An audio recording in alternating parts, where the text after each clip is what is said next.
The night was silent except for the hum of the city far below. From the 48th floor of his glass penthouse, Ethan Graves could see the skyline glowing like an electric sea. Inside, everything was pristine. Marble floors, silver fixtures, no sign of life other than the man in a tailored black shirt hunched over his desk. Ethan was the kind of man who didn't stop. At 35, he had built an empire out of nothing. Real estate, tech, finance, all neatly stacked beneath his name. But the higher he climbed, the quieter it got. The people closest to him had drifted away, lost to time and ambition. His world was polished, controlled, and utterly empty. The rain began to fall, tapping softly against the window. Ethan poured himself another glass of whiskey, scanning the next contract. That was when he heard it. Knock, knock, knock. At first, he ignored it, assuming it was security or a delivery mistake. No one ever came to his door at this hour. Then came another series of knocks, faster, panicked. Frowning, he set the glass down and crossed the room. "Who the hell?" he muttered, unlocking the door. When it swung open, his words died in his throat. A little girl stood there, drenched from the rain. Her dress clung to her tiny frame. Her shoes were soaked through and her dark curls stuck to her face. She couldn't have been older than 7.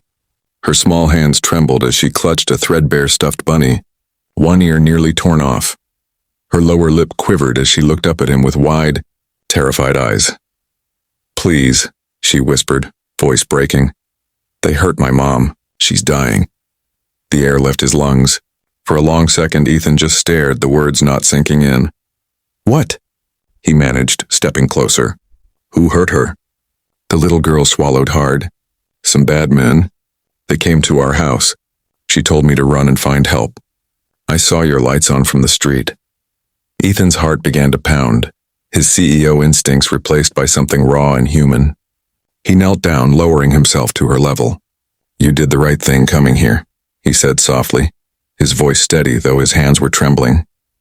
She wiped her face with the back of her hand. "Please, mister. My mommy's on the floor. She's not moving." He reached out gently, taking her cold hand in his. "What's your name?" "Sarah." "Well, Sarah," he said, forcing calm into his tone, "I'm Ethan. We're going to help your mom, okay? I promise." And for the first time in years, the man who lived above the city felt something he couldn't buy, fear for someone else. The limousine tore through the rain-slicked streets, its engine a low growl in the silence. Sarah sat beside Ethan, still clutching her stuffed bunny. Every few seconds she glanced up at him. This stranger in a crisp suit who had dropped everything without hesitation. He pressed the intercom. "Faster," he told the driver. 3rd and Main, apartment 12. When they arrived, Ethan barely waited for the car to stop. He lifted Sarah into his arms and dashed through the rain into the crumbling apartment building. The hallway smelled of mildew and smoke. The flickering lights cast eerie shadows across the peeling walls. "3rd floor," Sarah gasped, pointing up the narrow staircase. "That way." Ethan didn't hesitate. He took the stairs 2 at a time, ignoring the ache in his legs. When they reached the door marked 12, it was ajar. Inside the small apartment was a wreck, broken glass, overturned furniture, a half-empty purse spilled across the floor. Then he saw her. A woman lay crumpled near the couch, her blouse torn, one arm slick with blood. She was breathing, but barely. Her skin was pale, her face bruised. "Mommy," Sarah cried, rushing forward. Ethan dropped to his knees beside her, pulling his jacket off to press against the wound. "Stay with me," he said firmly. "You're going to be okay. Help's on the way." The woman's eyelids fluttered. Her gaze focused on him with difficulty. "You," she rasped. "You're Ethan Graves." He blinked in shock. "You know me?" She gave a faint, painful nod. I clean your offices every Friday." The words hit him like a punch to the chest. He remembered her now, quiet, efficient, never speaking unless spoken to. He'd walked past her dozens of times without even learning her name.